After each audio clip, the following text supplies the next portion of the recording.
Welcome back to another episode of Generation Red, the kettle corn of Husker Fan Podcast, where we try to be sweet, but at times we get salty. Tonight, Scott, Coach Justin, and I will recap the embarrassing 40-16 loss to Iowa that cost first-year defensive coordinator John Butler his job. That move partially answered the question in many Huskers fans' minds of where do we go from here? But is that enough? Well, let's bring in the boys. Let's talk about it right here on episode 150. Hey, guys, how's it going? How was your Thanksgiving this year? Good. Yeah. Well, I know yours was good. No, it was pretty good. It was, weird not being, around my direct family. Didn't see them until the weekend. But, it was a little bit soured by watching the game on Friday. I can't lie, but it's I was hanging out with the wife. My family's back in Texas. And my wife's family's in spread out between California and Virginia. So we just hung out with the dogs, cooked up some food. It's good. Would y'all eat? Did you do typical turkey or did you go something we just different? did the ham. We went ham, mac and cheese, mashed potatoes, and then she made some cinnamon roll monkey bread with cinnamon toast crunch frosting. Oh, dude.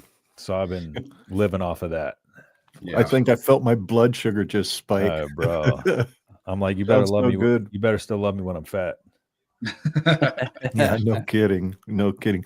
We got two of these. If you've never had a Costco pumpkin pie, you're missing out.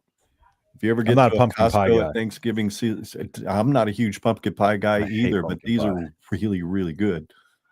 So we devoured two of them. They're like this big around. It's unbelievable how much pie we ate.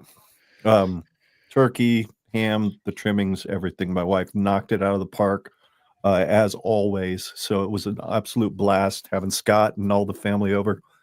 19 people in a house with wood floors and vaulted ceilings. Yeah, I left the hearing aids and the charger in the bedroom. Otherwise, I'd have been a miserable man. Oh, yeah. So, it was an absolute hoot. We had my birthday's in 2 days. Is it? I turned 35 in 2 days. I'm old. 35, youngin. I'm old. Youngin. Getting up there. Moonbot says, "Howdy, nerds. I'm indifferent about the Butler firing." Well, that's a way to come out swinging. I'm indifferent. Hey, I'm indifferent about the team. I got to the end of the second quarter on Friday, and I was kind of like,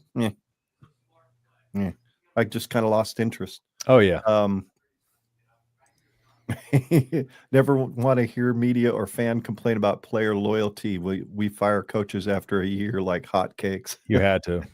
I've heard this take. This isn't like the first time I've seen someone say this. I guess my response to that would be like, when it becomes obvious that we have someone that's not the guy, do we just keep him for keeping him? You know what I'm like? What are you going to do? Because that's a recipe for disaster. You had to do it.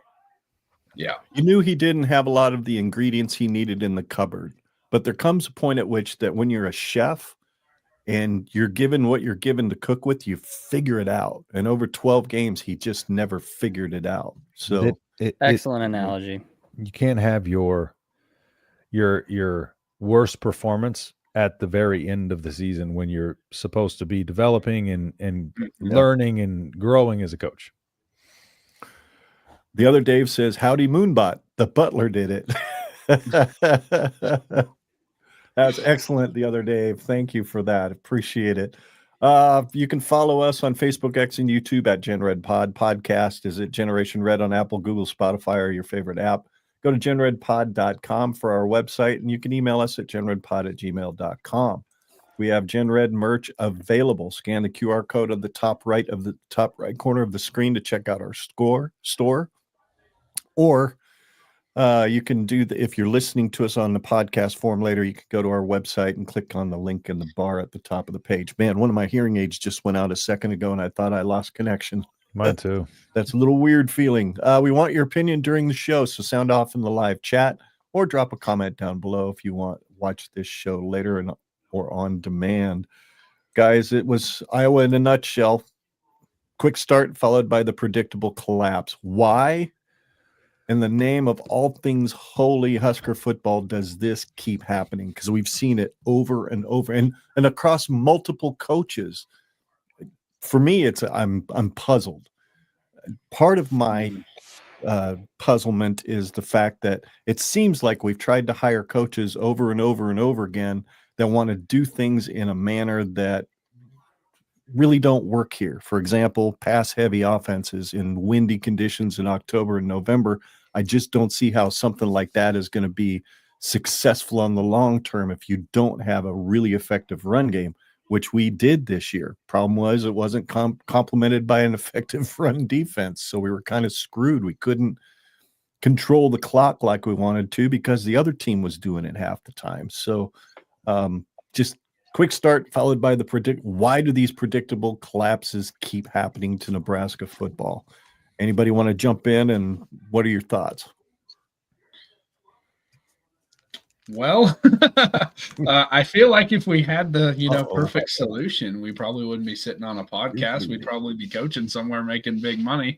But I don't know. I honestly just this doesn't really answer the question. But I just feel like this Iowa game, kind of as a whole, has kind of been like almost every year with Matt Rhule so far has been like starting the year really good at the beginning. And then by the time November comes around, we look like crap. And now in this game, we start out looking okay. And then look at how that, game ended. It's just been 3 years in a row of collapse. And honestly, the 3 years, the Iowa game is kind of a nutshell of the season to me of, especially, Iowa's moving all over the field on us, put up 40 points. Obviously, we saw how the last 2 weeks went. I just feel like it's been an all-around collapse. And I wish I had the correct answer, because if I did, I promise you I would call Matt Rhule tomorrow and tell him what the solution is. I just don't have it, man. Yeah, it seems it seems when things don't go our way, the team just shells up and curls into a ball. It's kind of coming down to and I know we talk about kind of why does this keep happening to us, blah, blah, blah. It's just like the culture and the identity have changed to an extent, but at the same time, it seems like there's still this kind of, I don't know, almost as disconnect a little bit in the intensity from the team. And you see other, like, look at Texas, for instance. You look at a team like Texas, look how much they were chastised early on in the season, but look at Arch Manning. Look at what they were able to do, rally around him and kind of get better as the season went along. It just seems like and I feel like the team takes the identity of the coach. And I feel like Matt Rhule right now, when he's in his press conferences and I think BAU kind of alluded to this, where Carricker was talking about kind of tired of, Matt Rhule and I had tweeted about this before that, the passive aggressiveness from the press conferences, like, we don't need to see this the week prior. We don't need to hear that anymore.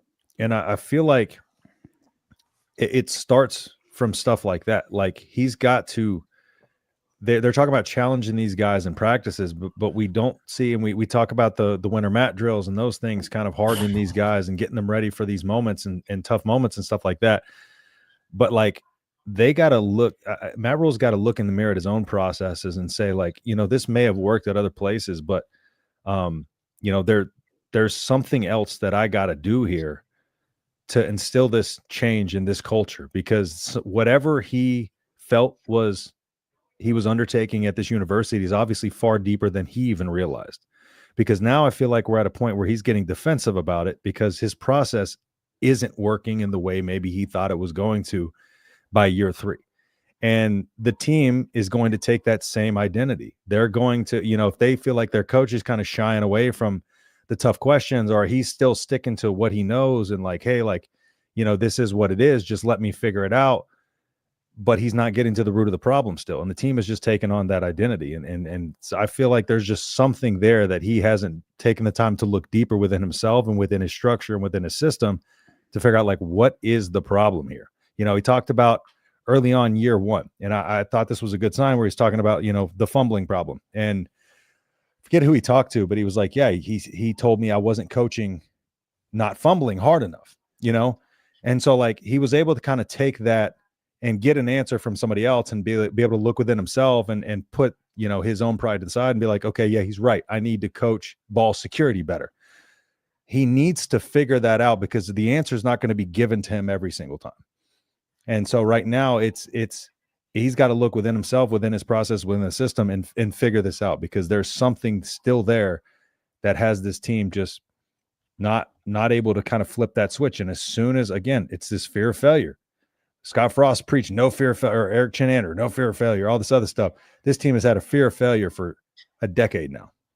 And they just crawl up into a ball and shell up, and the staff does the same thing in the press conferences and everywhere else. It's a long-winded answer, I know, but it's just kind of I just feel like what he thought this team was going to be by now, it's not, and like he's getting to the point where he like it doesn't know where to go from here. Yeah, and that's the scary thought, is like when your coach feels like he doesn't know where to go from here and he's trying to find the answers at the end of year 3. Well, because this is something I kind of find interesting, especially with this year 3 thing, is most of the time when you hear these kind of narratives and whatnot, a lot of it's like media driven, of like people noticing trends and whatnot, but like not this year 3 Matt Rhule thing. This is coming directly from his mouth. You know what I'm saying? Like he gets hired here and he says like, hey, I really popped this thing off year 3. He said that for, first year and a half he was here. We're going to dominate in the trenches. Yes, we're going to do, we're going to win the 4th quarter. Yes. And then, going in, I think he was in like June or July, he puts out the tweet, and I don't remember it verbatim.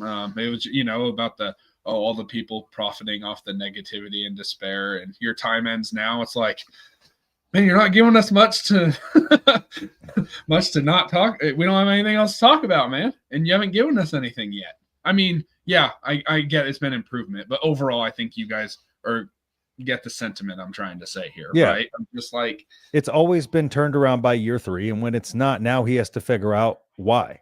And this is the first time he's been in this situation, because in Carolina, when it didn't happen, they let him go.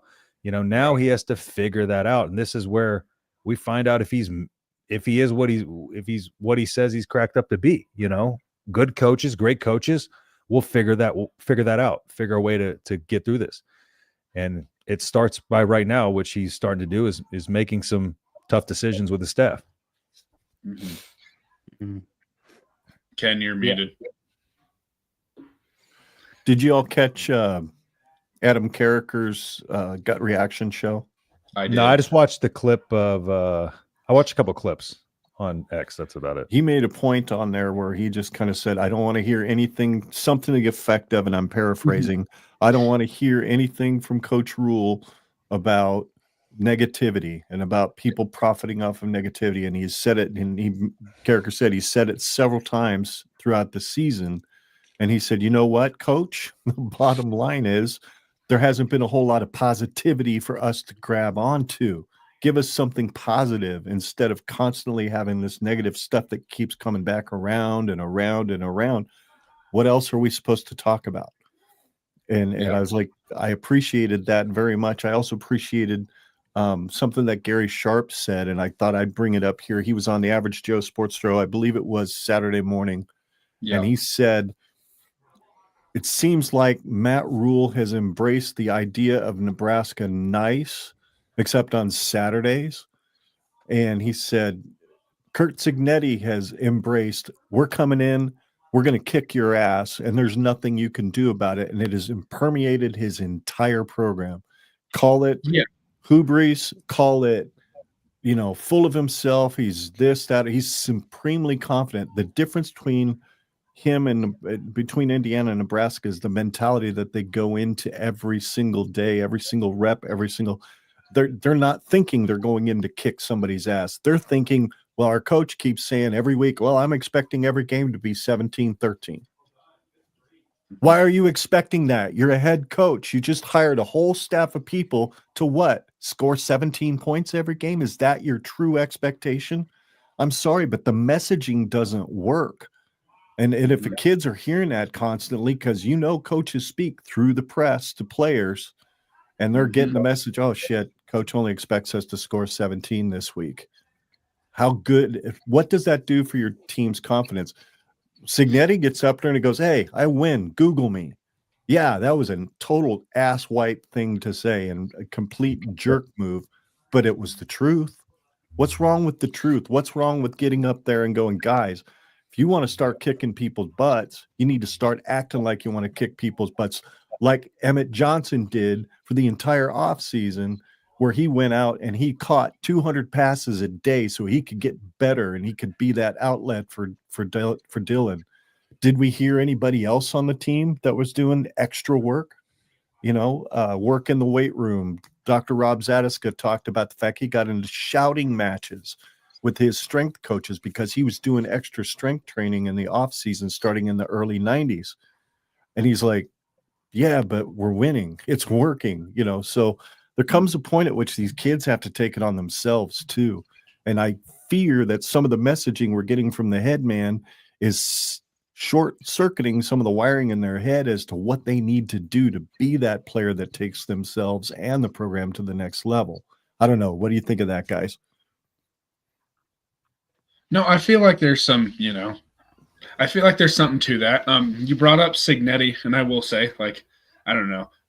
Ken, I know your thoughts on. I know you don't really. There's for something personally. I kind of dig his attitude. Maybe I wouldn't love it if that was I don't know, but I do something. There's part of me that digs that sort of stuff. And you take some of those comments of his team's going to play at Penn State, and they're asking him directly before the game, hey, you guys have never won a game at Penn State. What do you think is going to be different this time? This team's never played here. Yeah, this team never played here. Yeah. I mean, I appreciate it.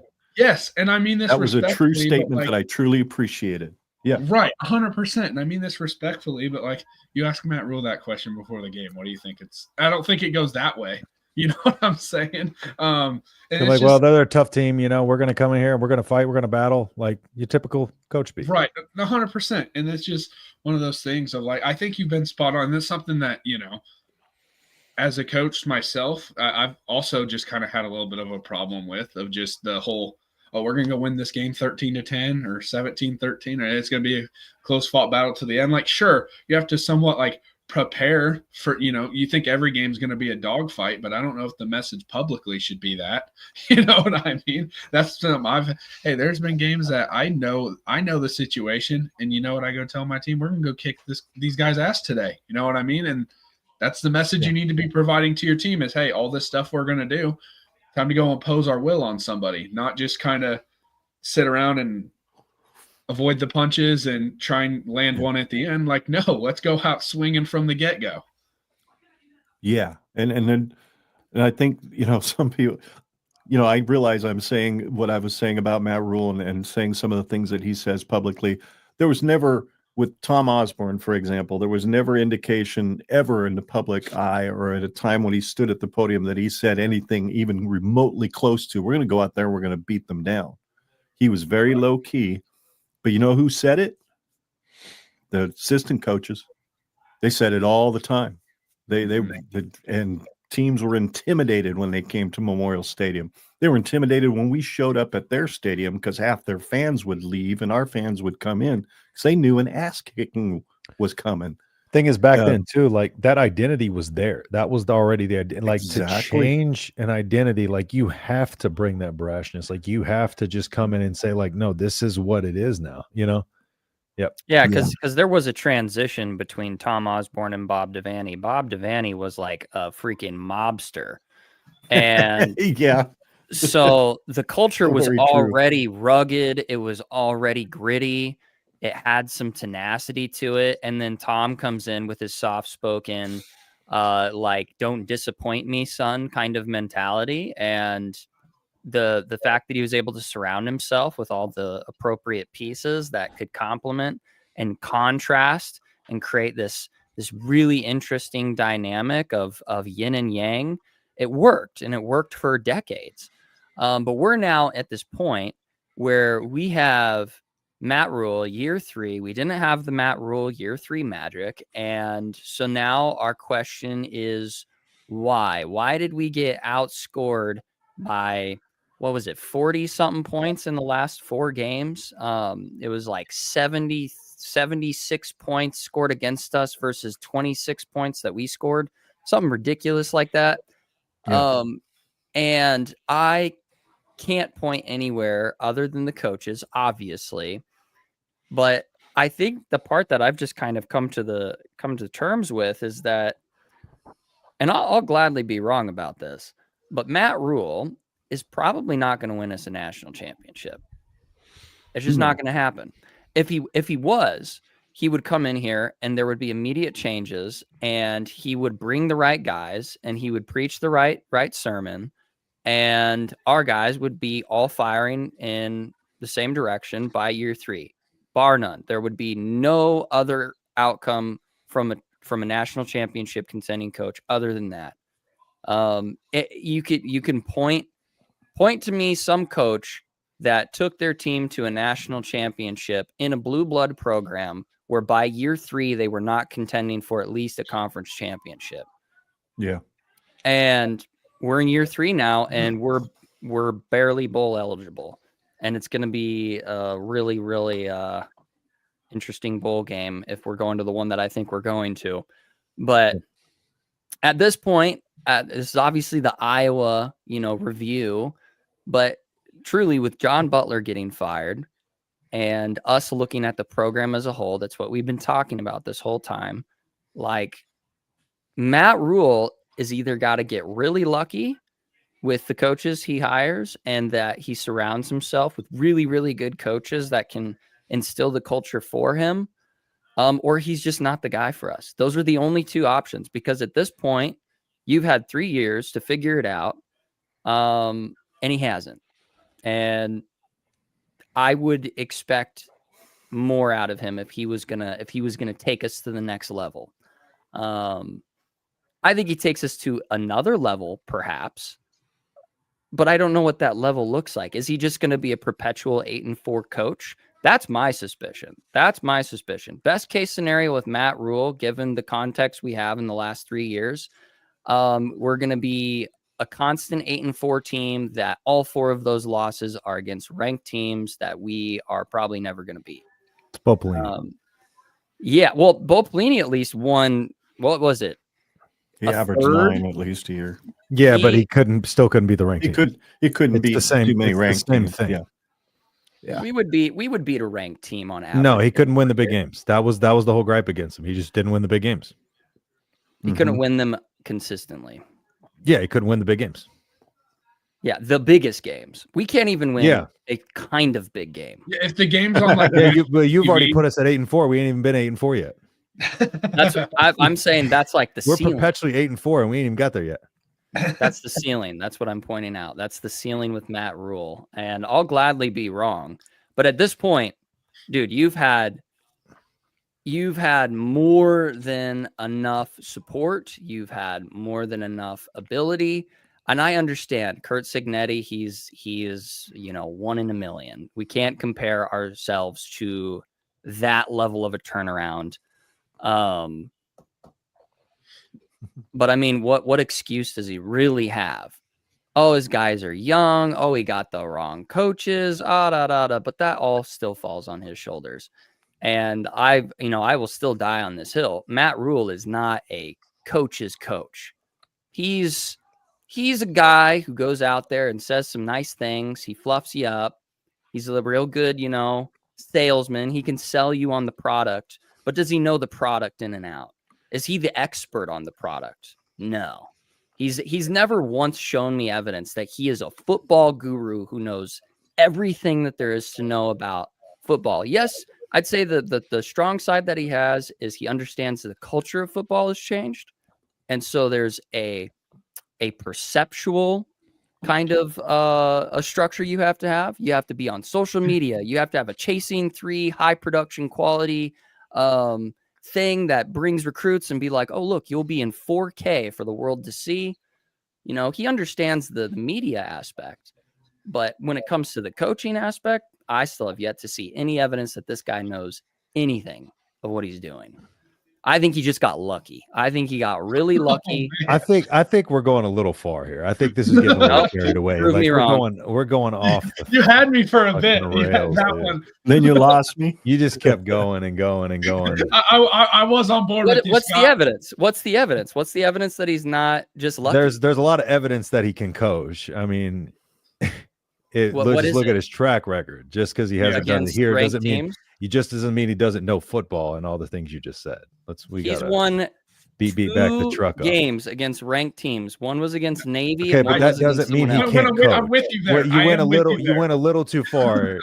You went a little too far off the rails. That's where I veer off a little bit. You know what I'm saying? Like, I don't know. I'm not going that far with it. We went a little crazy there. Nah. Prove me wrong.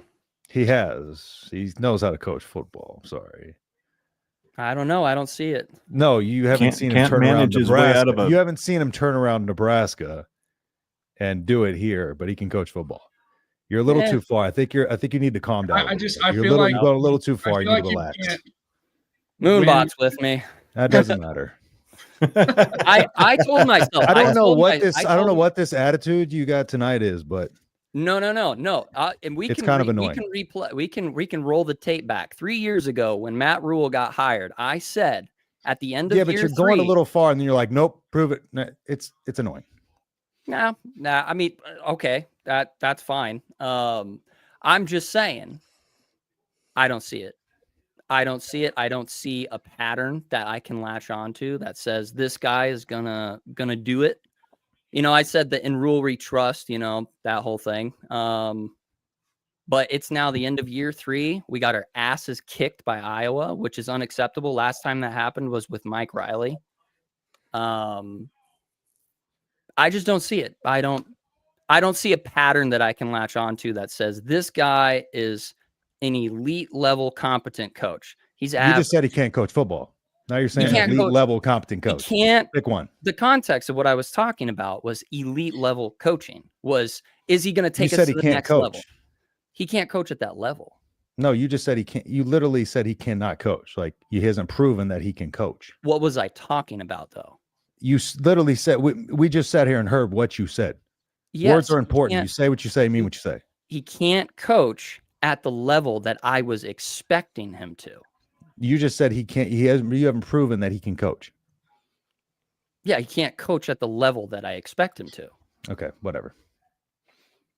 Well, he did say he thinks he can coach to 8-4. Yeah, just not to 10-2, 11-1, 12-0. Whatever. Can't beat the ranked teams. Can't win the big ones. We're probably lost Justin at this point. That's fine. Where'd he go? No. Don't know. Didn't like what you were saying. He bailed, I think, but that's okay. That's okay. I'm with you, Scott, and I'm kind of in the not with you in a sense. I'm not going to make the blanket statement that he can't coach, but I'm pretty sure. Yeah, that's your overall. The thing that we're probably looking at the rate that he's performing now, if things don't drastically change in that coaching staff, in the way that, because all we've heard for 3 years is alignment. We're aligned now. Leadership is aligned. Coaching is aligned. Everything. We're all in alignment, and that fucking team looks as misaligned as anything I've ever seen on Saturday. So that's I guess what Moonbot's pointing out is really what I'm getting at, is that he can coach, he knows basic level understanding of coaching, but we pointed it out all season. His game management is awful. The staff picks he's made thus at this point have been mediocre, questionable at best. Eckler is really the only coaching hire that we can point to in the last 3 years that we can go, that was a good hire. The rest of them are kind of like. And it took a former player to get him to actually talk to Eckler. He wasn't in Rhule's circle or in his sphere of coaching influence. Eckler was a complete outside hire for him. And at the same time, one of the things, and you've said it before, Coach, as well, you'd like your coordinators to be able to hire their own staffs. Very much. Once Dana was brought in, all he was allowed to do was get a different wide receiver coach. So he's stuck with Donovan. He's stuck with EJ. He's stuck if you look at it technically, he did bring in another assistant. He did bring in another wide receivers coach. But technically, if we're looking at it, he was also going to have he was going to have 2 receivers coaches because we weren't going to get rid of McGuire. If you look, technically, McGuire left on his own. I'm just throwing that out there. You know what I mean? I would say that like an elite coach, and we'll use Nick Saban as a prime example, a perfect archetype of a coach. Like him, hate him, whatever.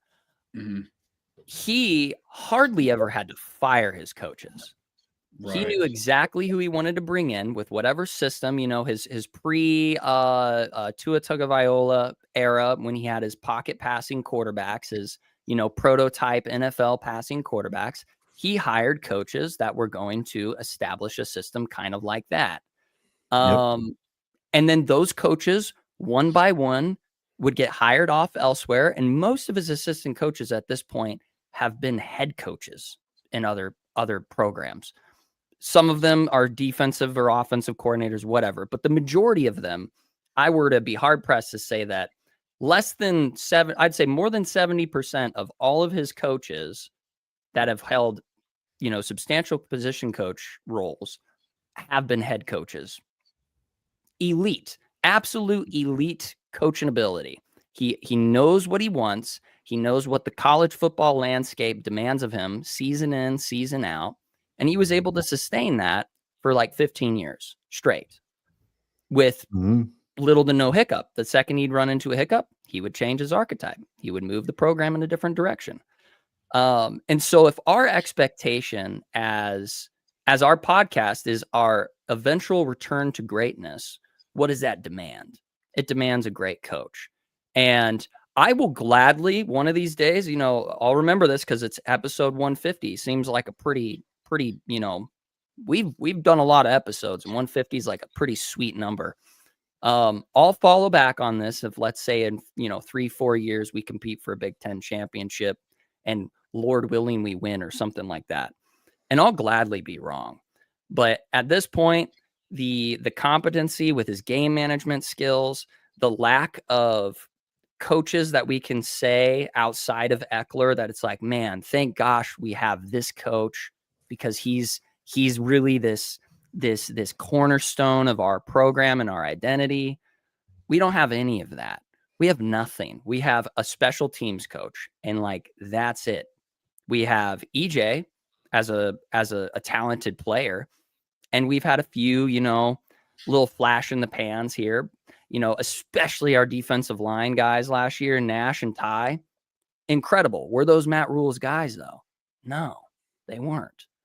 So at this point, year 3, we're not where Matt Rhule promised we would be. Every important promise he made, we're going to dominate in the trenches. We're going to be great in the fourth quarter. And by year 3, we're going to be either winning games or losing games by a close margin. And, it's that progressive kind of progress, I guess. None of those things have panned out at this point. So I have no choice but to say, all right, you're in my hot seat now. Not as a program. He doesn't have to be in the hot seat in any sort of tangible way. But for me, it's like, okay, buddy, my patience with you, I have none. I have zero patience. You better make some really good decisions and prove me wrong by next season, or you're going to have complete and total apathy from me. I've already been kind of in and out of this apathetic state as a fan. Obviously, I think everybody has been kind of that Husk guys, I think, embodies that roller coaster of apathy to, just the, right, we're never winning a game again. And then by Friday, you're like, I think we can still win 10 games, Right. But by next year, dude, buddy, I have no patience. I'm going to just be cool as a cucumber. I'll watch the games. But I mean, dude, this is the first time, and this is where I'll finish off. This is the first time as a Husker fan since I was in Japan, and it was kind of forced upon me, that I've had to turn off games before the clock hits 0 in the fourth quarter. Twice this year. Penn State and Iowa. I turned those games off before they finished.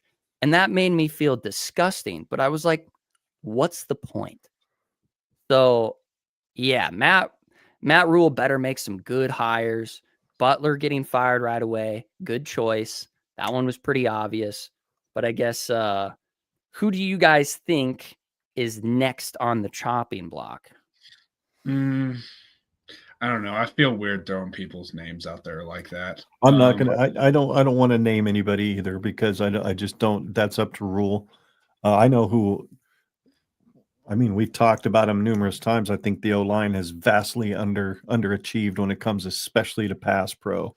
And if we look back at all the games where Emmett was good, I think you'll find that a lot of point of attack where he made people miss was because the offensive line didn't get something done and he just made something happen. Yep. If we had imagine if Emmett was running behind an Iowa or a Penn State offensive line, the dude would have gone for 2,000.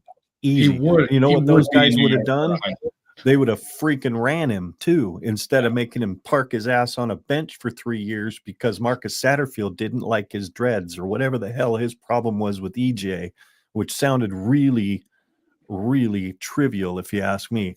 To me, I think you start fresh with an offensive staff, except maybe a running back coach, maybe the running backs coach.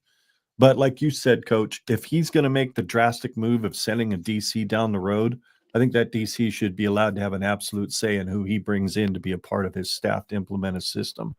I think Rhule needs to be open to the idea that, you know what, maybe the 4-3 is a pretty cool idea in the Big Ten. Have 4 down linemen all the time so we can stop this stupid run first.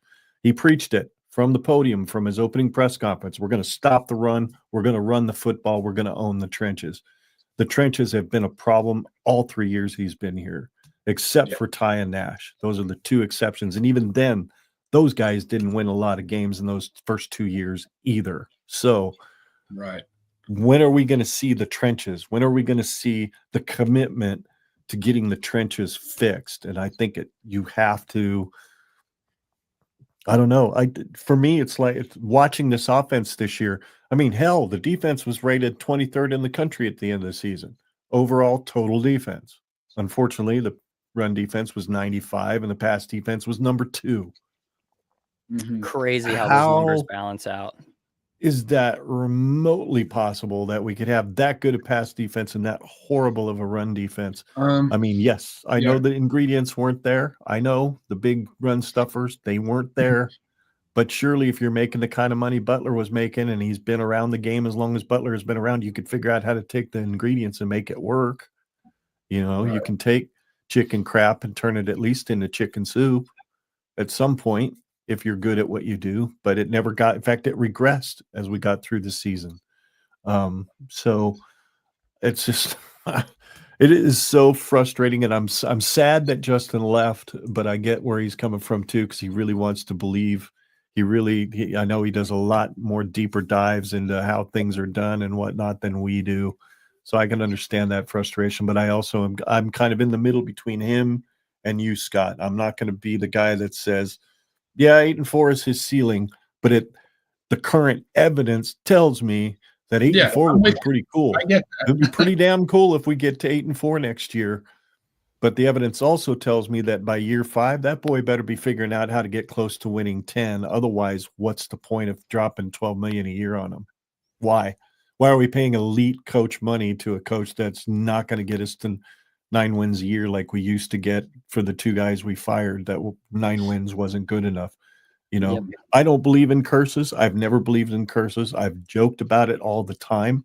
But I think if you really look deep into the soul of what Husker football always was, it always started up front. It always started with an offensive line that was going to knock 30 to 40 players on their butts every single game. We don't even talk about blocks that knock people off their feet anymore. We're too busy zone blocking, making little openings for the running backs to jump through. We don't talk about defensive lines anymore like we used to. You don't have the Christian and Jason Peter lined up next to each other and other offensive linemen just not sure what kind of crazy stuff they're going to pull in this game because nobody's intimidated anymore. We've decided that when we fired Pelini and when we fired Solich, we decided the Nebraska way is no longer the proper way to play football anymore. We've got to get more modern. And somehow trench play is the thing I think that has suffered the most in this program. And I think if you want an identity, you got to start there. You absolutely have to start there. You've got to have some mean sons of guns up front that can't wait to knock the guy backwards in front of him, whether he's a defender or an offensive lineman. And we just don't have that. We're too busy playing patsy cake. At least what I watched. And then if you can't get holding calls because you suck so bad, they're like, why would we call holding on these defensive linemen? They can't get upfield anyway. And when they do, they get held. So it's kind of, what can you do? I mean, we can complain about refs. We can complain about that all we want. We could say that the Big Ten is kind of purposely not helping us any by scheduling a Penn State game at night and then turning around on a short week and having to play at 11 a.m. on Friday. I know that plays a factor physically, but, I don't think that 95 team would have given two craps from Sunday how many days they had between games. They couldn't wait to get it back out there on the field and hammer somebody because they beat the living daylights out of each other for the week prior. So, and I know college football has changed. I know you can't practice like you used to. You can't do the two-a-days. You can't build in that toughness through constant repetitions and banging on each other like you used to. But by God, the SEC and the big-time teams in the Big Ten have figured out how to make it work. Why can't we? What's their secret sauce? We have everything. Like you were saying, Scott, we have every possible advantage. Nobody has facilities like we do. Nobody has recovery, nutrition, strength and conditioning, all that stuff. Nobody has what we have. And our recruits love it. And when they get here, they've got access to everything except winning consistently on Saturday. So why have we become soft? Because we have the Ferraris and we have all the stuff that you could ever want to look good. But deep down, you don't have those roots that go deep down in the ground that you need for a good program like Nebraska to be good again. I think that's part of the problem. You're not getting the right guys in here. You're certainly not getting the right coaches to get them to play like you need those guys to play. We've got lots of stars everywhere. And a whole bunch of 3-stars keep coming into our stadium every other year and kicking the daylights out of us from about 250 miles east. You don't think you think Iowa's payroll is anywhere near what Nebraska's is? Not even close. No. And they love coming in here and kicking our ass. And it pisses me off that we have 5 coaching staffs now that hasn't figured that out. Or 4 coaching staffs now that hasn't figured that out. But they love to come in here and shove it in our face that our stupid AD had to open his mouth, back in the day. Minnesota's had our number for years. Row the boat. We've got our boats rowed since that opening frost season. We haven't beat them since 2018, and they've had our number, and it's like, and they're not even as consistently good as Iowa is. So, like, what does that mean for us? And I think you pointed out, and I if you would agree or disagree, Coach, let me know. But I really do like that concept of when you bring an OC in, your OC decides who he wants as his supporting cast. Yes, and that when is you how have that a DC. That's very common. This is honestly one of the only times I've seen that not be common. I'm just being just being honest here. I've never seen that. That's my approach. Is I don't really care who gets fired or who doesn't, as long as our OC and our DC have full reins and full support from the system itself to get the guys that they want in. I saw Moonbot talking about, we got to get new O-line coach, D-line coach, RB coach. EJ is self-made and the other 6 running backs couldn't do anything. That is true. But ultimately it's up to the head man. It's up to Matt Rhule. How does he want this program to run? How does he want it to look like? What does he get? What power is he giving his assistant coaches? And I don't know what it was like. I guess I haven't done a deep dive. Is this the way he coached at Baylor? Was he a super micromanager that only picked and chose like what guys he wanted there? And same thing at Temple. I mean, I suspect that's the way it was because that's pretty much his track record. Is he brings in his coaches that he knows personally and has a good relationship and rapport with, and whether or not those guys all have a relationship with each other, they might have mutual contact, but I'd say that the way that Matt Rhule can make himself a great coach is by completely fundamentally shifting his identity as a coach. It doesn't mean he has to get rid of his persona. I love his persona. I love his bravado. And when who was it? Snapback Sports came and visited Lincoln a couple weeks ago. Yeah. And seeing him, like seeing those guys with Matt Rhule with the ice pool and whatnot, and just seeing him just be like one of the boys, like I love that. Like we don't need a Nick Saban or a Kurt Signetti persona. We don't need that. I just want the results. So yeah, I do agree with Coach. I don't want to necessarily say, of course, I'll just say it right out of the gate. I don't want our offensive line coach at minimum. I want that one gone. I'll just say that out of the gate. The rest of them, I'm kind of like, I don't have whatever. I just feel weird naming names just because, like, I'll just tell you, like, I know some of these guys, and like, I'll text some of these guys. I don't want to be put in that weird position. You know what I mean? Nope. I completely understand. I'm not going to disagree with what you're saying. We're just a couple of dummies. Yeah. So we're just gonna say dumb stuff, and you're coach. You've got that coaching mindset. You understand it on a deeper level of like, it's awkward. It's weird. I do not envy Matt Rhule's position. I don't envy any head coach's responsibility of being that guy who, for a fact that no matter what position coach you have, it's likely going to be a revolving door ad infinitum. Like you don't really see a Charlie McBride anymore, a guy who just is a perpetual coordinator that just sticks with you for a decade and a half. Like you're just not gonna, in this day and age, that's a very, very rare feature unless you get like a Phil Parker. Right. It is possible, but I wouldn't hedge your bets on that. So I don't know, man. This year, like I said, I wanted to wait till the end of this year, end of Iowa game, to really take a step back and look at the program and say, where are we in comparison to what we were promised? And we are nowhere near where we were promised. And I think I have all the right to be a little bit upset about it. Yeah. And maybe choose my words a little bit more carefully. Of course, Matt Rhule can coach. I am with you. I'm with you now. I'm with you. That your overall point, I agree with you. That's where I'm not mad or anything.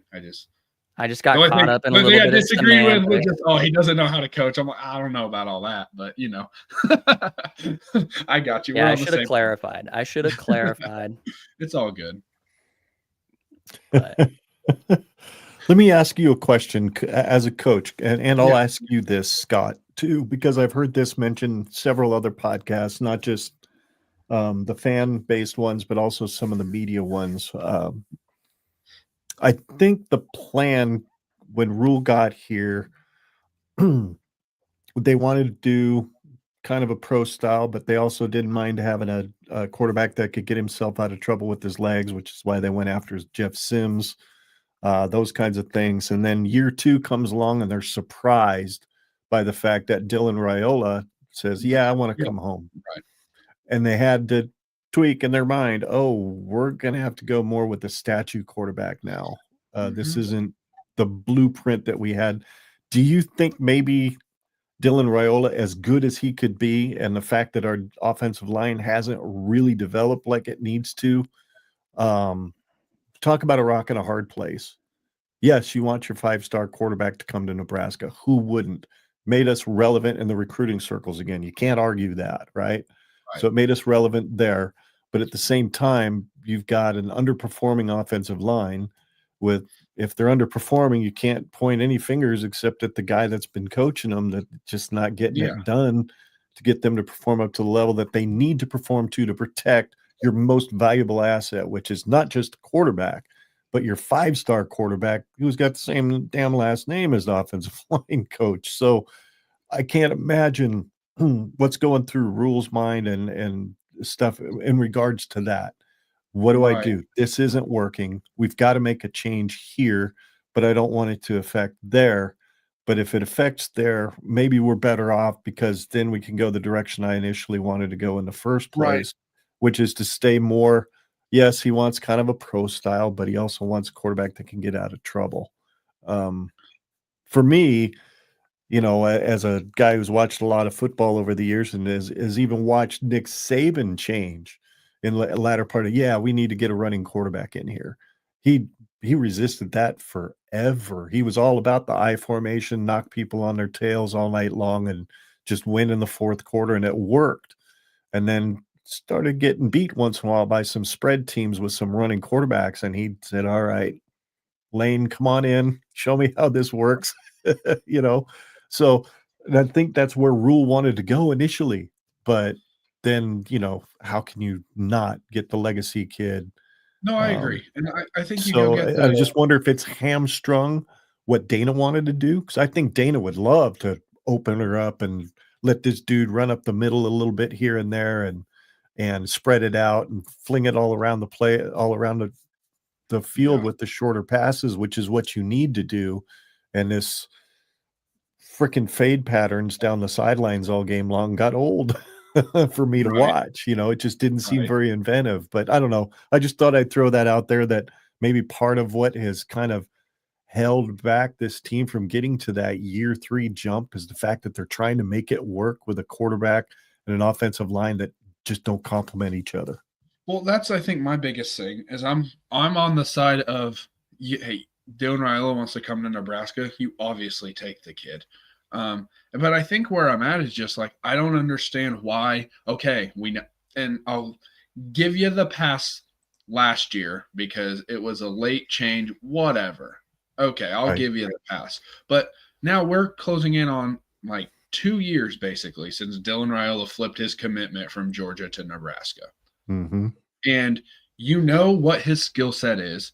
And I don't mean this in a negative way because everyone has it, like where his limitations are, right? Every player in the world has his skill set and his limitations, right? And I guess just where I'm frustrated is just like how we knew what it was for 2 years now. We've known where he's going to be. Guess what? When we're trying to build this roster, we don't need the fanciest weapons in the world. Why don't we invest in the offensive line?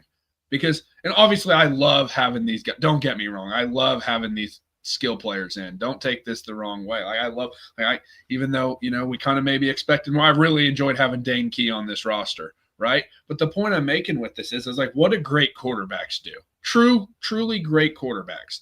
They make the receivers better, right? And I'm not saying Dylan can't do that. I actually believe he probably can do that. The problem is we haven't been able to let him make anybody get better because we can't protect him. That's where I'm like, I wish we could. I just don't understand the lack of investment up front on both sides of the ball, but we're talking more offense right now. I don't understand the lack of investment there. Like, again, I love getting these weapons, but I'll be honest with you guys, like whatever awesome transfer portal wide receiver that we're probably going to get here in a month, I don't care. And I mean that respectfully. Like, hey, great. I love to have great guys here, but like that's not we've seen that 2 years in a row now of receivers get super excited about and just okay. You know what I mean? Like they're not bad players necessarily, but it's not helping us very much at all.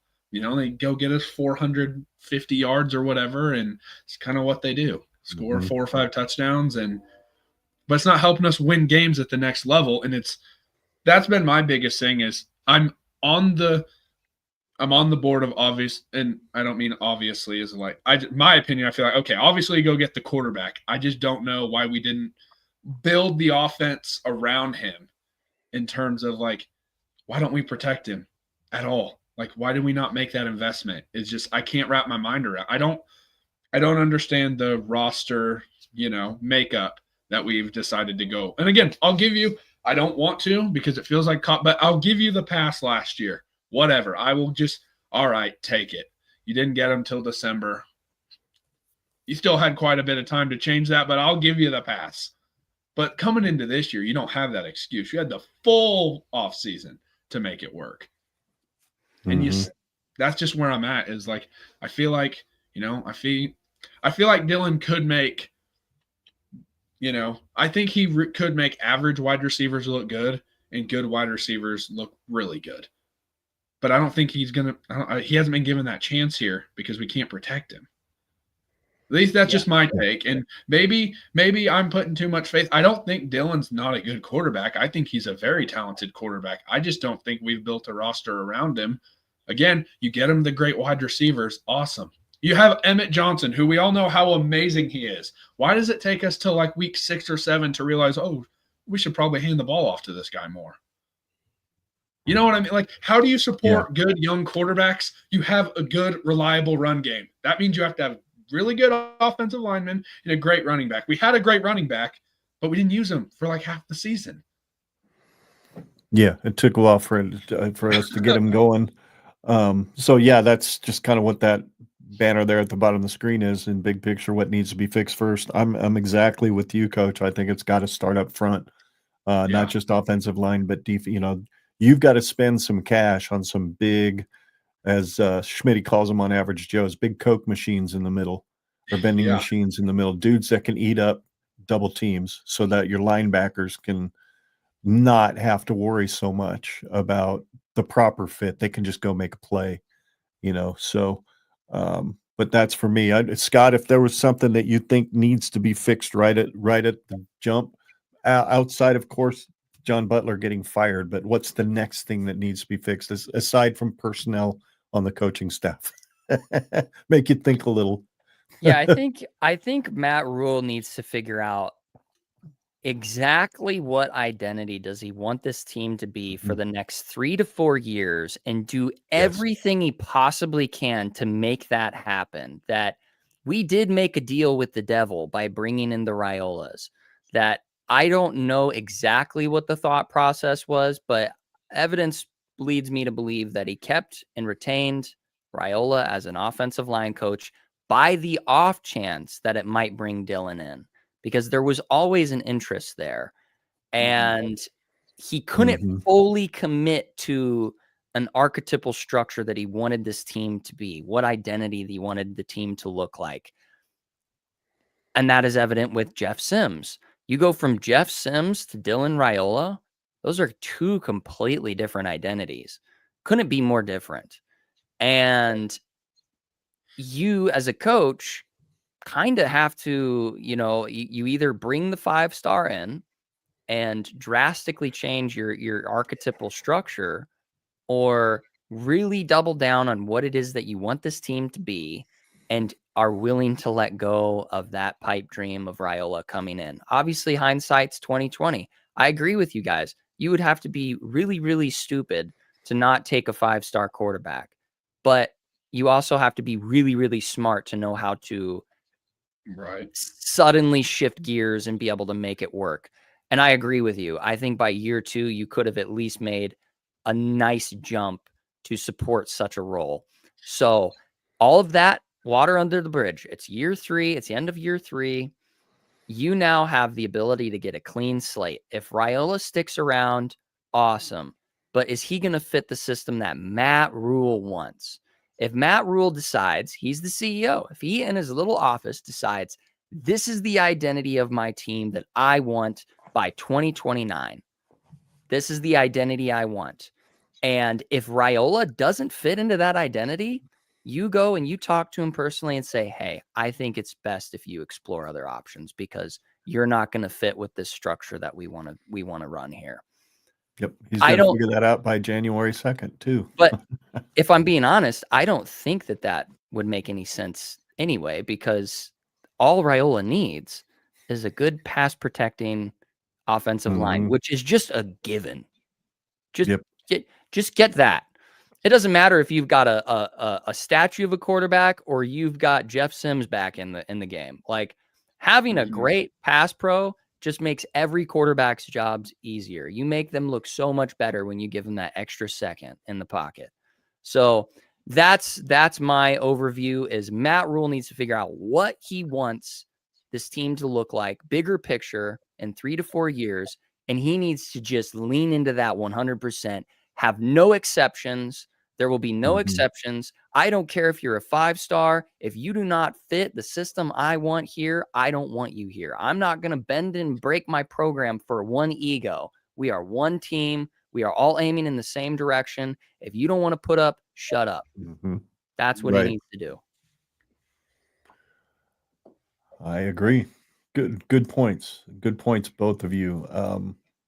Let's see here. Dylan needs to go to LSU and win a natty, and we just completely reset. I'm a huge, good old moon bot. Hey, we don't have to spend a ton of time on this because this could go down a real negative rabbit hole. But I will ask you guys this question that has been going around in some of the group chats I'm in. If you are Dylan right now, like outside of the team aspect, whatever, like why would you want to come back to this team right now? Think about like where you were at coming out of high school. Yeah. Of like, hey, this could be the next great NFL quarterback. Like you know what I'm saying? Like that type of expectations of this could be a first round draft pick. Like that's not the end of your sophomore year.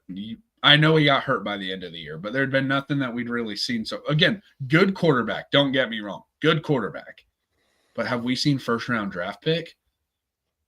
Has he not had the benefit of the development that he needed to be the first round draft pick? Very much. That's been something I've been like. I was thinking about that before the season. Is that something that I've talked with, Mike Delaware from NBNR, right? And I've talked with him a little bit about it of like, if he doesn't take a massive jump, why would he want to? You might need to get to the types of programs that were recruiting him out of high school to be like, hey, Trailer Elephant, like, hey, we got to get this kid to the NFL. And I'd say through his first 2 years, I haven't seen, again, I think he has the talent to be an NFL quarterback, but we don't have the tape, the stats, nothing to be able to send him that direction. You know what I mean? Other than the name and the hype. And again, I do think he has the skill set to be that type of player. I really do. Maybe I'm dead wrong. I don't know, but I feel like he has the skill set. I feel like if you drop him into a Georgia or an Ohio State or with a good offensive line. I feel like I think he'd be that type of quarterback. And that's where I'm just like, I don't know. And again, I don't mean that. Obviously, I want Dylan to stay because I think he's a great quarterback. But if I'm looking at it from his perspective, like what have we shown him the first 2 years that are like, hey, you're on the right trajectory to where you're supposed to be? Y'all let me get my foot broke or my leg broke. So, right. Yeah, I think it's it sucks because if you're in Dylan's position, you know for a fact that your uncle is probably not going to be around. So you're going to have a new offensive line coach. There's a lot of pieces that are going to probably still be moving around here during the off season. Yes. So you know for a fact that you're basically hitting the reset button as a quarterback. Your whole you're going to have probably a new system. There's going to be a whole lot of new pieces, and you're going into your junior year with that. And so your gamble as Dylan Raiola is by my senior year as Matt Rhule in year 2.0, is that going to generate NFL quality film that I can make it to the next level? And if I'm gambling with that, let's say Raiola does play that game. Let's say he goes, I'm putting all my chips in at Nebraska. That's going to cost Nebraska a lot of money because Nebraska knows this. Dylan knows this. The only way that we keep him around is he goes, I need a blank check.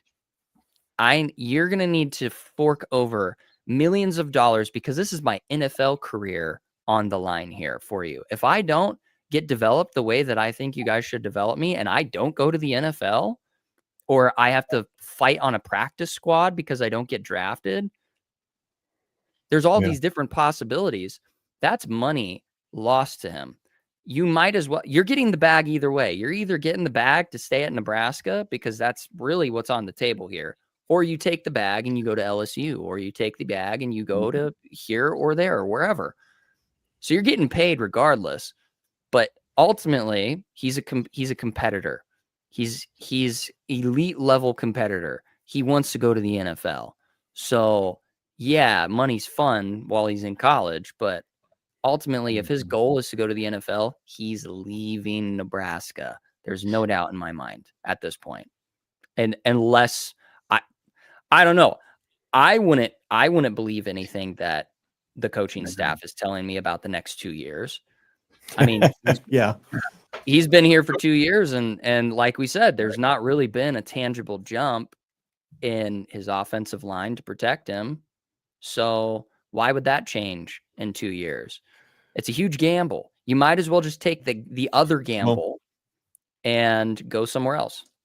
You ready for another domino that could help him make his decision? What's that? What if Emmett stays? What if he's got a running back he knows he can rely on for about 1,200 yards next season minimum from scrimmage that'll help with the play action game? And what if they go out to the portal and they get a couple of tackles that are really good?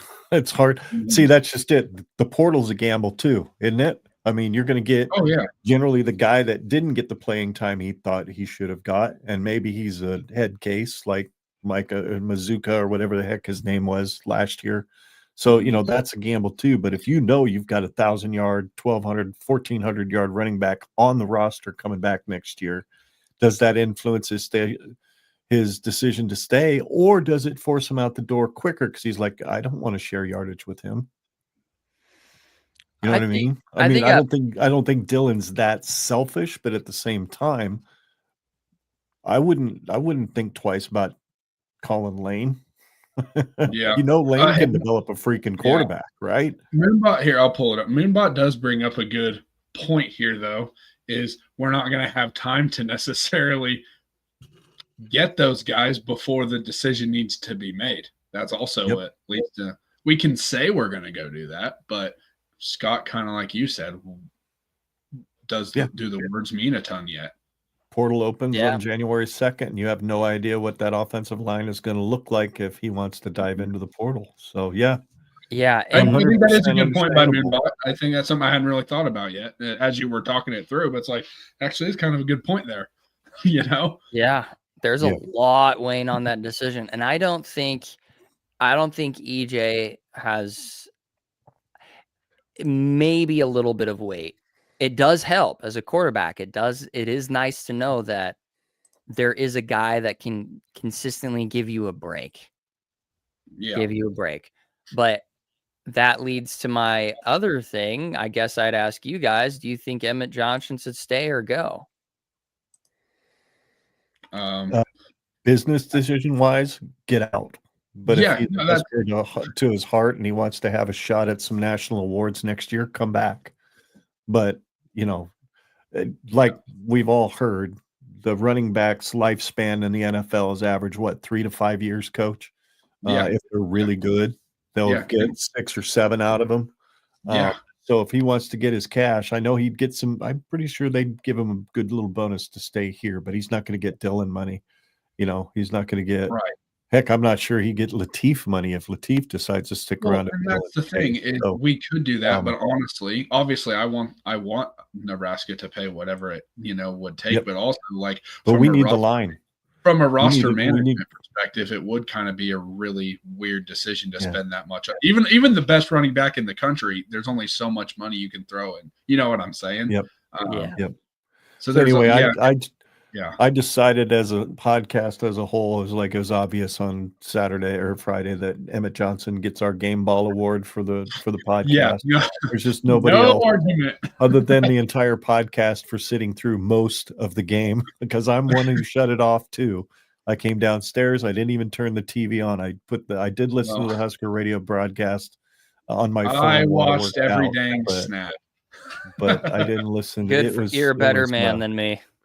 Okay, so that brings up something else I wanted to say, and I know it may be a point of contention, but I thought, what the heck?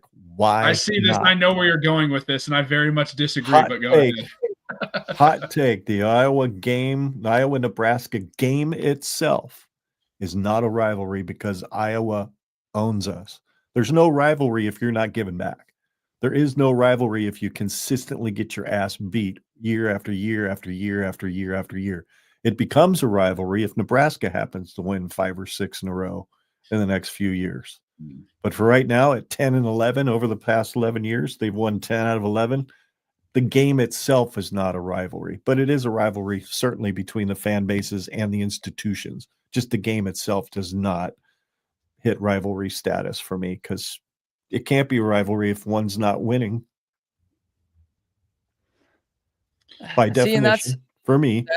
That's tough because, I mean, we beat the tar out of Oklahoma for 8 years in a row. So out of a 10-year span, we were 10-1 against Oklahoma between 2001 and 1991.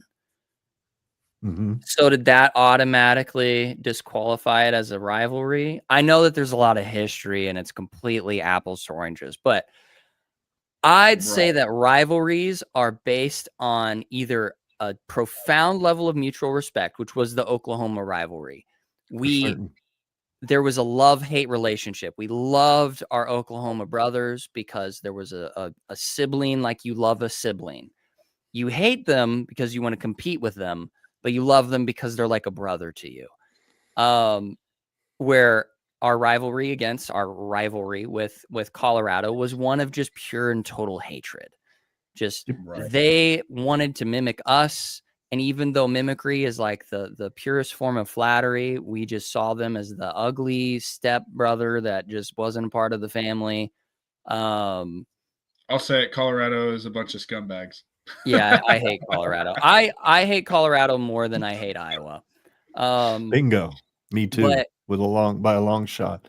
I appreciate Iowa because of the way they win football games. I do. I can't help it. I love watching good line of scrimmage play. And that's what Iowa brings to the table every single year. Man, I wish we'd win like they do. Yeah, well, I guess that's kind of the, like, when it comes to an emotional aspect, there isn't a team in the Big Ten that I have an emotional hatred for. Like, yeah, I don't like to lose against Ohio State or Minnesota or Michigan or whatever, but I don't have like a visceral, like, yeah, I'd like to beat them, but if we lose, like, all right, that sucks. We lost the game.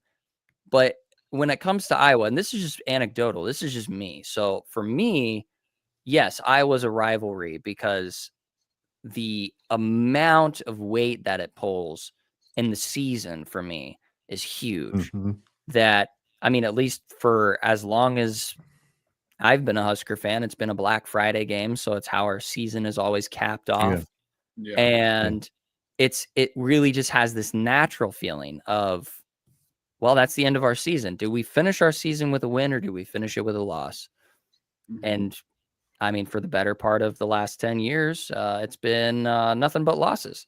So I'd say that, yes, from a where I want Nebraska to be at the end, yeah, they're eventually, if all things play out the way I want it to, they're just going to be an afterthought. They're going to be that ugly stepbrother that's always trying to like punch his way up and is just never going to get there because Iowa's never going to compete for a national championship in our lifetime. They might make it to a playoff, but they're not making it to the finals.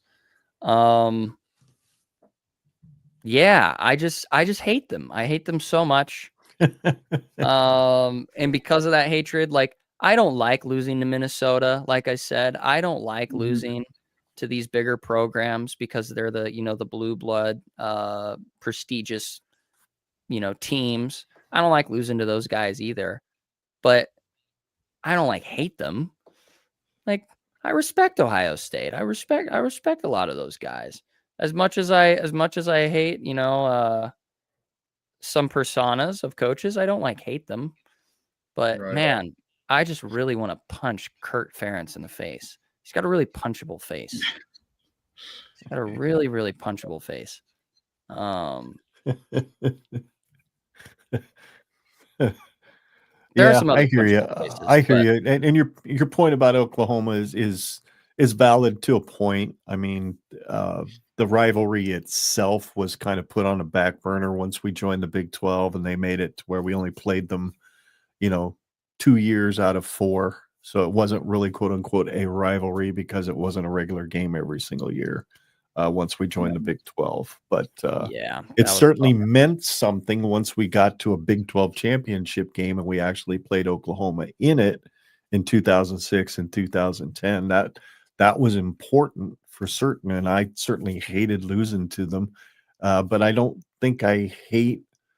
I detest most of Iowa's fan base. I've run into a few of them on social media that are pretty decent dudes, decent people. But I'm with you that between the fan bases, there is a palpable rivalry based in hatred there for certain.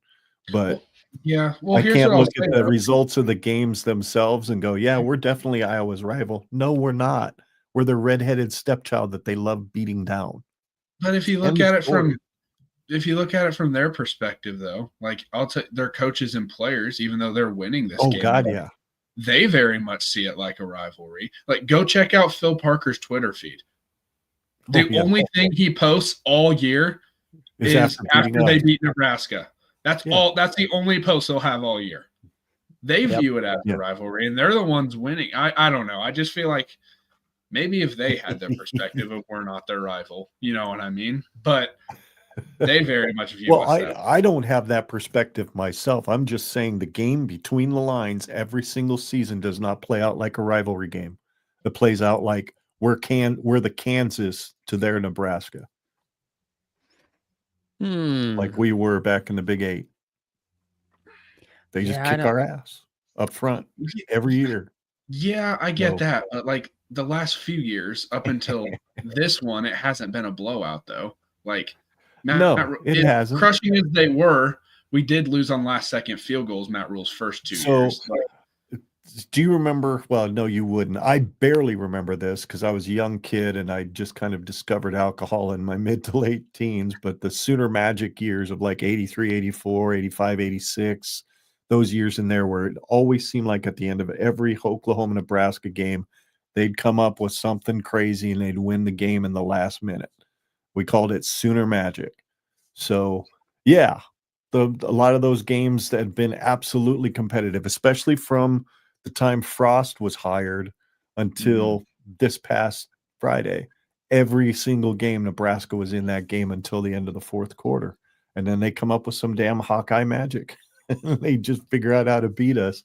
Or we just shoot ourselves in the foot, which is what we're best at. So, but anyway, I just thought I'd throw that out there. I know it's stirring the pot. It's a fun conversation. It's a fun discussion. I don't look at the way that game is played on the field as something that's rivalry-esque because our team does not take it that way. We don't get up for it. We don't, other than last year. Last year, that was the first time I saw a Nebraska team really play it like they're a rival. Treated them like a rival, refused to shake their hands. I wish they'd have done it again this year. No, there ain't no water there's still water under the bridge, boys. I'm not shaking your hand this year either, kind of deal, if they're going to be a rival. But anyway, we know that John Butler's gone. Who's your dream DC hire? If there's somebody out there, Coach, that you see would fit really good into the culture here at Nebraska, I'm Jim Leonard all day long. I mean, I know he's in the NFL. There's a good chance he's not coming back to the college.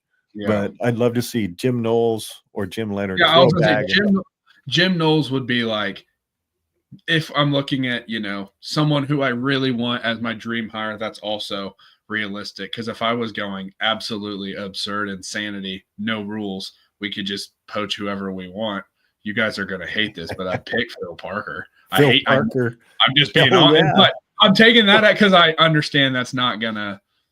I get it. Right. But I will say Jim Knowles on the top of my list. Figure out whatever check you make him the highest paid coordinator in the Big Ten is what I would do. We've already seen he's willing to leave a big program if the money's right. Yep. I mean, he left Ohio State to go to Penn State. I don't know if Penn State is running the type of program with whoever the hell they hire as their head coach. That's a whole nother discussion. But if they get somebody and they want to bring in their own staff, Jim Knowles is going to be looking for somewhere to go. If I'm Matt Rhule, I do whatever I'm trust me, Jim Leonard, that's also on mine. But I am all about Knowles, man. That's the guy that's the guy I would like. I did see, I know we referenced him earlier, but the NBNR guys, I know Jared had gone on there and said, if there's a guy who'd never coached in the Big Ten, I don't want him. I'm not there just because, and I understand it's not comparable necessarily, but like, I mean, you look at the top 2 defenses in the Big Ten. Their coordinators before they got to their schools had never coached in the Big Ten before. So like, I'm not there, but I am looking at Big Ten coaches. Don't get me wrong, but that's just kind of where I'm at anyway. I know a name that's kind of being thrown around a little bit is Justin Wilcox. I don't hate that idea. I really don't. But if I was just going top of the, is that Cal? Is he from Cal or was he just got let go from Cal as the head coach. Right. He's had some good really defenses good there. Yeah, he was at Wisconsin. Yes. He was at USC. I believe he was at Tennessee at one point. But I know he was at Wisconsin before he went to Cal, and he's been really good. So I wouldn't hate that name at all. But Jim Knowles is top of my list. Yeah, I like the 2 gyms. The 2 gyms? The 2 gyms. Either one. Because I've been seeing a lot of names flying around, and shout out to this guy on Twitter. Super small handle. Doesn't have a lot of followers, more than I do, but his name's Josh, at J Horton 402. If you guys want to go check it out, he did a stat comparison when it comes to. Okay. I saw this. Yeah, when it came to kind of all the names that have been floating around, like Brent Pry, Trent Bray, all these names. DJ Durkin, who just got a contract extension or whatever, so he's out of that conversation. But yeah, I mean, Jim Leonhard is kind of right up there at the top of a 5-year average of productivity in a defensive coordinator role. He was great at Wisconsin. He was their interim, obviously, and then ended up going off to the NFL. But yeah, it's tough because I want to say either Jim Leonhard or Jim Knowles, but I just have this gut feeling that it's not going to be either one of them. Yeah, and I don't know, man. This is a tough one. But yeah, if it were to be a dream, like no strings attached, just go out, pick a guy, universe is your sandbox. Yeah, I'd pick like Phil Parker. Right. The whole world would explode. The Iowa fan base would probably riot. And Phil Parker would have to deactivate his Twitter. Hey, we did steal their defensive line coach back in the late 2010s. Rich Kaminsky was Bo's defensive line coach after a couple of years in the Big Ten. So yeah, it's not out of the realm of possibilities. Yeah, maybe Phil Parker just wants to mix it up. He's just like, what if I were to just do the most inciting, like anger inciting decision I could possibly make the world explode. Because, dude, the amount, I mean, I don't want to sit here and talk too much about this, but yeah, the world would literally blow up. It would be hilarious. The border war would certainly escalate, because then if we start beating them on the regular, then the Iowa fans, the only thing they'll have to say on Twitter and whatnot would be, well, the only reason you're winning is because you stole our DC type deal, Yeah. So it's kind of one of those. It'd be a kind of double-edged sword, but I'd take it for some W's, to be honest with you. Hey, let's go get Signetti's DC. That'd be all right, wouldn't it? That dude's pretty dang good at what he does. Yeah. Yeah, I do agree though with the take of like, it doesn't have to be a Big Ten proven DC. A good DC is just a good DC. Right. Well, that was. I asked him. I did not get a response back from Jared. So, Jared, if you're ever listening to this, I would like to hear your response. I said, so you're telling me if you go look at the best defensive coordinator in the SEC, you're not taking him? Because his answer on NBNR last night said no. He said if he's not a Big Ten coach, I don't want him. I pushed back against that. I agree. I'd take an SEC coordinator. Right. Yeah. For certain. Interesting thought on when we were talking earlier, Coach, about when you hire new coordinators, letting them bring their own staff, or you hire a new coach or whatever, and it doesn't, and doing your best not just to bring a bunch of buddies that you're used to having around you, instead going out and getting the best of the best. I remember I read a quote, I think it was from the guy that was just hired at Florida. he had some friends who were pissed off when he didn't take him to his current head coaching job. And he said, hey, it's not because you're not my friend. It's because you're not a good fit here. Sorry. Right. Kind of deal. And I think that's something that maybe Matt Rhule needs to really take a little bit of a look at too, that, yeah, you're my buddy. You were my best man in my wedding, or whatever relationship he has with Satterfield or whatever. Because, man, those tight ends were like on a milk carton for the last half of the season. And it sure looked like Lindenmeyer was going to be a big impact player. And then all of a sudden he disappeared. And I don't know why. But anyway, Dream DC hire. Coach, I know you've got some stats for this. I'll just throw this up there. Big picture is 7-5, 2025, a sign of progress over 2024. I won't go and read the. Here's what I'll say. I have like 3 spreadsheets going of different stats to try and take a look. Ooh, I don't want to go through the whole thing because we're like an hour and a half into this. But here's what I will say, and I will read some of these stats out. I very much say no. I think we're in the exact same place we were at a year ago. I tried to match every single game from 2024 to 2025. And when I say progress, I'm talking last year to this year, not like before Rhule got hired. Like, I don't feel like that should be the barometer, right? It just seems kind of weird at this point. We're just looking year 2 to year 3. I tried to match every single game, like with the comparable game, and like it was actually kind of easy to do. Like when you look at the wins, we talk about, the wins are so favorable, right? Like beating UTEP in 2024, I feel like kind of transitions into beating Akron in 2025, both group of 5 teams that aren't that good, right? Last year, beating a 9-win Colorado team, and kind of somewhat a 7-win Cincinnati team, both Big 12. But I mean, honestly, Cincinnati, as much as I hate to say it, is like Colorado last year was a better team than Cincinnati was this year, right? Matching up like a Northern Iowa, a 3-win Northern Iowa team with a 2-win Houston Christian team. Like, okay, bottom, FCS spectrum. At least, I know Northern Iowa's had some good seasons, but last year wasn't one of them. And just matching, I won't go through every single one there, but you can match up with like Purdue and Michigan State, lower half of the Big Ten, like Rutgers and Northwestern, 7 wins versus 6 wins. Wisconsin last year, 5 wins, Maryland's 4 wins. There's not really a big, like, huge jump in the win strength, though.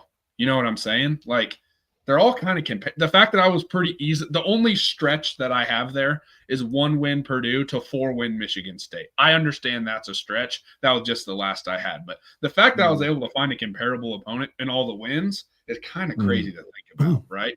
Because it feels like we're so much better. And those 6 games, and I understand we won the UCLA game, and I'll talk about that in a second, but just those 6 games, their average wins are like 4.66. So like they're those 6 games are the exact same average wins. So it's not like we're beating way better teams, right? And then we're beating teams fighting for bowl eligibility. Basically, we're beating teams that we used to be. Yes, and you want to see where you should be, but still really crazy when we talk about things kind of being in the same place. Look at the teams we lost to. Last year, a close loss to a 9-win Illinois team. Guess what? We had a home close loss to a 2025 Michigan team that won 9 games, both at home and both on national TV. Yep. We got blown out by Indiana last year. We got blown out. I understand we got blown out by Penn State, but okay, that's a very at least talented Penn State team. I know they didn't win a ton of games, but we got blown out by more talented teams. We collapsed against a better roster than us. Like, we lose to Ohio State, and this year we get blown out by an average Minnesota team. But, national TV games, we get blown out. We lost to USC both years. We lose to Iowa same year. Like, that's what's in the teams that I don't know. Just the losses, I feel like it's crazy. Of like the only game that we flip, UCLA. So we lost to UCLA in 2024. We beat them in 2025. That's a 3-8 team. Is beating a 3-8 team just on the wins? Is that the one spot where you're like, this is so much better? You know what I'm saying? Yeah. Like, is that we won one more game than we did last year in the regulars? Because I'm just looking at the regular season right now, right? Because bowl games get kind of weird in today's world of what the rosters really look like. But like, is beating UCLA a huge significant jump? To me, not really, right? So then I start looking at some of the point averages and whatnot. And yes, when you look at the total scoring per game, we did rise from 23.8 to just over 29, about a touchdown, right? But here's what I'll throw at you. This year's kind of, I want to say, a little bit inflated by the wins against Akron and Houston Christian, right? Because we blew them out like crazy. So I went and looked, and just looking at the Big Ten games, just conference play. Last year, we averaged 20.44. This year, 22.6. A 2-point bump. Is that what you were expecting from Satterfield to Dana Holgorsen? When we're talking about Dana has a whole offseason getting to do it. Whatever he's going to – I don't believe we're running his system, but whatever we believed of like Dana's in control of the offense now. If you can look at me and tell me you were expecting in Big Ten play to only get better by an average of 2 points, I don't know what to tell you, man. Damn it, we're still chasing 3. And when you look at, and I'm about to wrap up. I know I'm just rattling. No, you go, buddy. You go. When we're looking at like just averages of Nebraska's losses, just the losses, like, so last year against 6 regular season losses, we averaged 16 points and gave up 29 points. In 2025, across 5 losses instead of 6, we averaged 15 points scored and allowed 30. So we scored 1 less point and gave up 1 more point. Like when the team was facing equal or better competition or teams that are just average or above average, like we actually went backward instead of forward. That's the part to me where it's like, man, and again, I understand some of that. That's a little bit skewed, you could say, because of how bad we lost to Iowa, but damn, it still counts. Yeah, it's still. You know what I'm saying? Like, hey, you don't want 40 points. Hey, don't give up 40 points.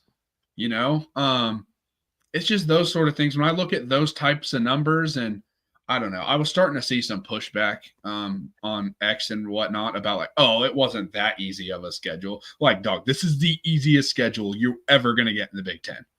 You avoided. Okay, so now that Indiana and Ohio State are playing in the Big Ten championship, there is one Big Ten team that will not have to face Indiana, Ohio State, or Oregon. Would you like to make a guess which team that was?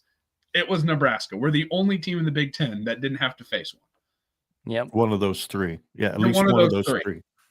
That's crazy. And then we get Penn State on a historical down year.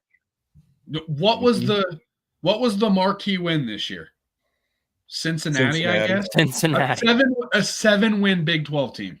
That's what you're hanging your hat on right now. A 7. Here's what I'll say. Colorado was a better win than that last year, by far. Yep. Oh, yeah. Heisman winner, you know, obviously all the hype around that.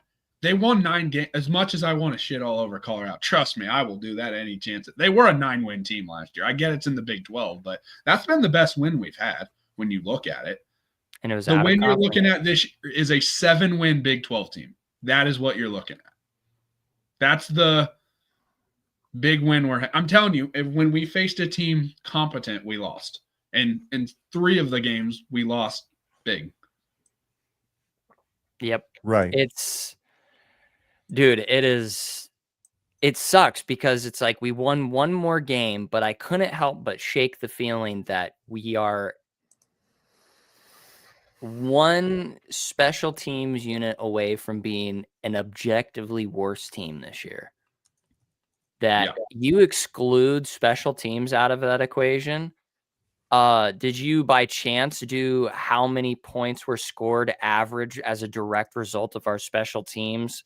I have not. That would last year to go look at. That would be very interesting. See how many direct points were scored by the special teams last year versus this year, and I guarantee you that 15 to 30 points, we lose 3 to 5 points off of that points scored. I have not looked at those numbers. Like I just said, here's I'll say you're correct. I'm just there's no doubt in my mind. Yeah. Because we had so many scoring opportunities that were generated directly because of our special teams, and then just simple, we didn't allow the other team to capitalize on special teams mistakes that we were known for last 5 to 7 years. Right. So I mean, realistically, I know I'm not wrong. I'm 100% correct in saying that if we did not have the special teams unit that Mike Eckler brought in this year, we would have 3-4 wins. That's it. Yeah. We would have taken a huge step back, because that special teams unit was a lot of the difference in a lot of these games. Several times this year, and don't even just include us, but we got on this podcast. Don't take our word for it. Go to the other podcast. How many times, there are at least 2 or 3, all these people are getting on and say, man, if we don't have the special teams we do, we lose that game. Mike Eckler won this game for us. That happened at least Maryland, maybe 3 times. Yes, Maryland, Michigan State, Northwestern. Like those 3 games alone were huge. And then even Cincinnati. What was it just good punting? I don't remember what happened in Cincinnati. I feel like we had a couple decent returns and not making a huge mistake there. We made 2 field goals. Oh yeah, there you go. That didn't happen last year. Oh. Yeah. Yeah. So seriously, we're a 4-win team at best if we did not get Mike Eckler in here. And so that tells me that we're a worse team than we were last year, because our special teams, let's just say we had the same special teams unit we had last year, but the offense and defense we had this year, and it's just not good. Not good. Obviously, this is the transitive property argument, and it's all just mental exercises that don't really, they're just hypotheticals. But yeah, as a fan, I feel like this year, we got 1 more win, but it doesn't feel like it. It really I feel like we're in the exact same place. Yep. If you want to feel even worse about our chance at an 8th win, here's a comparison how Cincinnati played Utah this year. There you go. Can't wait. Yeah. Transitive, baby. Yeah, because after that loss, they went on to lose the rest of their games. Yep. Yeah. Yeah. Yeah, dude. It's and I love seeing everybody on Twitter and YouTube and Facebook saying like they're trying to gaslight us into being like, oh, we're now bowl eligible and you guys can't be happy. It's like, yes, actually, correct. I can, in fact, be unhappy, because the only difference. Yes, the only difference between these teams and the teams that Scott Frost coached was really just a slight difference in mentality. That our mentality with Scott Frost was, we're going to find a way to lose. And the mentality of this team that I've seen the last few years is, we might find a way to win this game. Mm-hmm. And here's what I'll say. If you think everything is great, I hope we could get in a hypothetical world where we run everything back the exact same. Yeah. We run everything back with next year's schedule. Let me know how you're feeling about the program then. Let me know how you're feeling when we play all these teams we play next year. Yeah, it's going to be. You know what I'm like? I'm just going to say it as, hey, you play who you play, but we benefited from the easiest Big Ten schedule. Yeah, this is the easiest schedule that I can remember in the last 10 years. Yeah. Yeah, I hear you guys. I didn't mean for this show to be a complete downer all night, but I thought we needed to take a lot of time and face reality. And the reality being, we need a therapy session after that. I mean, I love the NBNR guys. They do the Cornhusker counseling sessions every Sunday. It's one of my favorite shows out there. It's a fantastic show because quite frankly, I'm good. I don't need that counseling, but God knows they do. So they do a good job counseling each other. I'm good because I understand what we are and I understand what we're going through and I understand where Nebraska needs to go to get there. I really do. I think beyond a shadow of a doubt, like we talked about quite a while ago in the show, if we start up front, and we've heard this on countless media podcasts, right? You've got to build from the inside out if you're going to win in the Big Ten. You can't throw a bunch of frisbee catching dogs out there at wide out and a jitterbug of a running back, except for EJ. He was kind of the exception to the rule, and expect that a substandard offensive line is going to get the job done for your 5-star quarterback. You just can't expect it. And to think, and there's a lot of stars next to those kids' names. There really are. We've got a bunch of high 3-star, 4-star guys that have been playing offensive line for us for a number of years. As I've said in the past shows, I believe Nebraska, even through the Frost years, recruited talent good enough to win 8 games every single year. We just haven't had the talent and the headsets, and we didn't have the strength and conditioning for some of those years to get us there. And I'm not sure right now, based on watching what happens to our offense and defensive lines from a physicality standpoint, that our strength and conditioning doesn't need to be looked at. Not saying changed, but at least looked at and see where it's at and where we're going. Because I know the reputation Campbell has, but the evidence that I've watched is our defensive line gets moved backwards on almost every snap, and our offensive line gets moved backwards on almost every snap. Here's my count, and I'm not saying you're entirely I get what you're saying. Here's my counterpoint to that would be get whoever the best strength and conditioning, get whoever you want. I don't know if it makes that big of a difference with the defensive line we had and the defensive coaching we had this year. Maybe I'm dead wrong. I just don't think maybe it improves. I'm good with that too. I just don't think I do get what you're saying, but I just don't know how much I just feel like we didn't have the talent on the defensive line and we didn't have the right coaching on the defensive line. Yeah, I'd say it's in disclaimer, I'm kind of retarded, so there is that. But thank you, Baskin. My observation is that it's probably not really strength and conditioning. Just because Duvall was what he was, and we learned pretty quickly that he was not everything that we were hyping ourselves up for him to be. But Campbell is proven. He's got a proven track record. I really wonder if it has to do with fundamentals of coaching, with footwork and angles and technique and all of those things that, you can be the strongest son of a gun.